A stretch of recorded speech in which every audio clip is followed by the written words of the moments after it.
Okay, good morning everyone. So today we will discuss about the next part of our discussions in proportions. Specifically, we will be talking about the inverse and partitive proportions. Okay? So currently I'm using the screen recorder of my phone, so please bear with me. Okay? So for a start, we have the inverse proportion. No po? So, it's different with the direct proportion because in inverse proportion, one value decreases at the same rate that the other increases. Okay, so unlike the direct proportion that when one value increases, the other value also increases. Okay, so the graph of the inverse proportion looks like this one on the right. Okay, as you can see, if our constant of proportion is 1, no, and x becomes, let's say, 3, kagaya po dun sa example natin, if x is 3, then our y will become 1/3. Okay? Inverse. Nagiging kabaliktaran, di ba?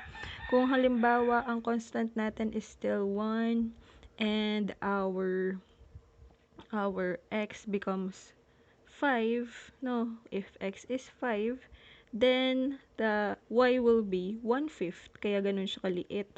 'Di ba? Kung napapansin niyo po dun sa ating graph. No po? So, in real life situations, anong example niya? When you increase the number of people working on a certain job, it lessens the time it takes to finish it. Okay? So, for example, we have the inverse proportion. A group of 10 people can finish a 500 wooden car quota in 9 days. How long would it take to finish the same quota if 15 people work together? No po? So kung again, kailangan i-identify or i-analyze mong mabuti yung problem. Okay? So hindi na siya pwedeng 10:9 ang ating ginagawa. No, kailangan po kasi ang mangyayari na dyan, the other one is in inverse. Okay? So, pwede tayong mag-start ng ating proportion. No, since the question is how long would it take to finish the quota, ibig sabihin, the number of days is missing. No po? So, if we represent it, let x be the number of days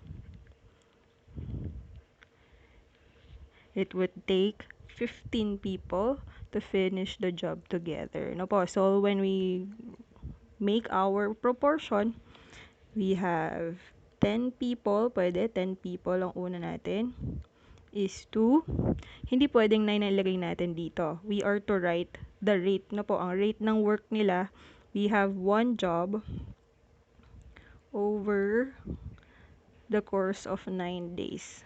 Okay? So, they get to finish yung ating trabaho na 500 wooden car. Yun yung isang trabaho lang yun isang trabaho. Kahit 500 wooden car yan, isang trabaho pa rin yan. So, 1 over 9 days, for 9 days. Okay, then equals, yan. So, people, rate, number of days, no? Then, people ulit. So, we have 15 people is to its rate again. So, ang rate po natin will be 1 over, same job, no? Pero dahil unknown yung number of days, then we will write x. Okay? So, same process will be done. Pwede pong means to means, then extremes to extremes ulit tayo. No? So, 15 times 1/9, whole number naman to, no? So, pwedeng sa numerator lang natin i-multiply. We have 15 over 9 equals, okay, 10 times 1x, 1 over x. Again, whole number naman si 10, so pwedeng sa numerator lang natin i-multiply. We have 10 over x. Okay? O, ayan. So, if this is our equation, technique natin dyan, di ba? Although if this is a rational equation, no, i-multiply mo pa ng kabuuan ng LCD. Okay, so ang technique po natin, we can do the cross products. Okay, so change ko to ng kulay. Pili tayo ng ibang kulay. Kunyari, orange. Okay. So, multiply natin, cross products, 9 times 10 and 15 times x. No, so unahin natin tong may variable para nasa left side na siya ng equation. Okay, so 15 times x will be 15x. Ayan, 15x equals 9 times 10 is 90. Yan, 90. Then, dividing both sides by 15 kasi kailangan maging x na lang or 1x dito sa left side. So, dividing both sides by 15. Yan. Okay, cancel na to. This will become x. And 90 divided by 15, di ba? 15, 30, 45, 60, di ba? No, ilan na yon? Magiging 6. So, x equals 6. Ano yung unit ng 6 na yon? Let us write it. Days po siya. Okay, so this will be our first example. Ayan. So, our answer will be, therefore, it would take 6 days for 15 people to finish the quota. So, if we apply the equation, kasi ang ibabalik natin, no? Kung ang direct, y equals kx, ang inverse, y equals k over x. No, constant over the value of x. So, tatandaan kung saan nakadepende yung value. Yun yung x. Okay, so itry natin. Another solution will be kung halimbawa yung formula ang ating gagawin. So, babalik natin ng kaunti dun sa problem, ha?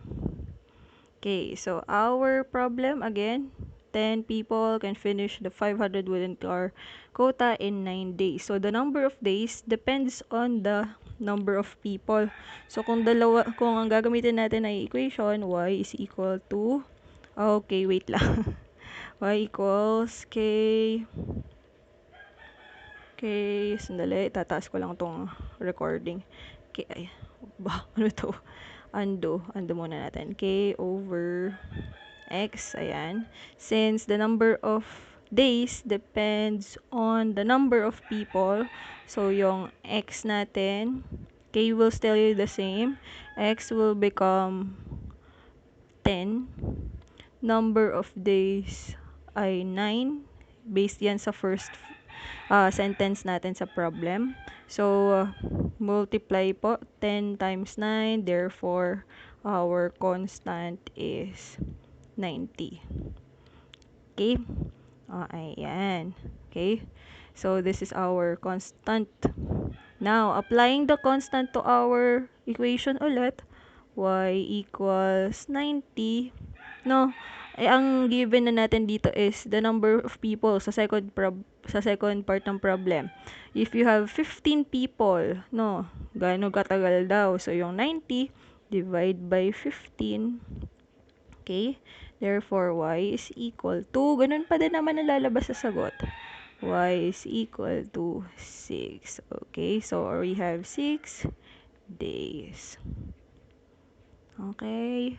Ayan. So, you have to understand that the variables, yung y equals 6 or x equals 6, no? Nag-iba siya dito kasi dalawa naman ang variable na kinonsider natin dito, no? So, on the first na method na ginamit natin, kagaya dito, no? X ang nakakabit sa 6, ayan, x equals 6, kasi yun yung pinang-represent natin ng time, no? Time it takes. But since in the equation, x is the number of people, y is the number of days, kaya y is equal to 6. So, depende din siya sa ating representations. Okay? Let us proceed with the next example. Clear ko muna itong aking paper. So, suppose it takes 4 pipes to 70 minutes to fill a water tank. How long will it take to fill the tank if 7 pipes are used? So, pwede ulit natin gamitin means extremes ulit yan. No? So, we have, representation muna tayo. Let x be. Yan. How long ulit? Ibig sabihin, yan ay time na naman. Be the time it takes for, medyo mahaba, hindi ko na isusulat lahat takes for 7 pipes to fill a tank. Time it takes for 7 pipes to fill a tank. Okay? So, kung ito yung gagawin nating ratio from the first given, we have 4 pipes and 70 minutes. No, pwede namang 70 is to 4. Tingnan natin O, ayan, no? 70 is to 4 or 4 is to, ayan, ano po, balik natin ng kaunti. Okay, so suppose it takes 4 pipes, 70 minutes to fill a water tank. So, ang 4 pipes, the time, ayan, pwede pong 4, dito tayo, 4 is to 70, hindi pwedeng 70, kailangan inverse, so 1 over 70. Okay, and the next one is how long will it take to fill the tank if 7 pipes? Ayan, 7 pipes are used. So, is to 1 over x. No po? So, x kasi is the time it takes. Okay, so product of the means ulit tayo. Ando natin, ibahin natin ang kulay para mas maganda. Ayan. Yellow, para masaya. Ayan. So, yellow, 70, at saka 1 over 70, at saka 7. So, let us write it. Okay. Ayan. So, 1 over 70 times 7 is 7 over 70. Okay. Equals 4 times 1 over x is, 4 times 1 lang yan, 4 over x. Okay. So, ito ulit. Kung ikaw ay sinisipag, gagamitan mo yun ng LCM, no? 70x divided by 70 times 1, times 7. Or, mas madali po, cross products tayo. Okay, orange ulit, cross products. O yan, multiply yung dalawa, multiply yung dalawa. Nahin natin yung mayroong variable. Okay, black ulit. Okay, so we have 7 times x ay 7x. 70 times 4 ay 280. Okay, dividing both sides by 7. So, x is equal to 28 divided by 7. 7, 14, 21, 28, 40. Yan. So, x is equal to 40. Ang unit natin dito ay minutes. Ayan. Ay, undo. Yan. So, x equals 40 minutes. Okay. Ayan. So, therefore, it would take 40 minutes for 7 pipes to fill the tank. Ayan. So, for the solution 2, ganun ulit yung formula natin. Y equals, inverse kasi siya. So, k over x. Again, natatandaan kung ano yung value na kung saan magbabatay. Yung isa pang value, it's x. No? So, since in our problem, okay, babalik natin ng kaunti yung problem, no? Yung tagal naman ng, yung time mo, nakabatay siya sa kung ilan yung pipes. So, pag mas marami nga naman yung pipes, mas maikli yung oras. Diba? So, dahil nakabatay sa number of pipes yung time, okay, so the number of pipes will be yung x. So, we have 4 here, number of pipes. And y will be the minutes. Okay, so to get your constant, k is equal to 70 times 4 is 280. Yan. Substitute ulit dun sa same equation. We have k, which is 280 divided by kung ano na yung sinabi dun sa ating second part ng problem. So, 280, sabi, gano'n daw katagal? Hindi. Ang tanong ay, 7 pipes of is used na. So, 7.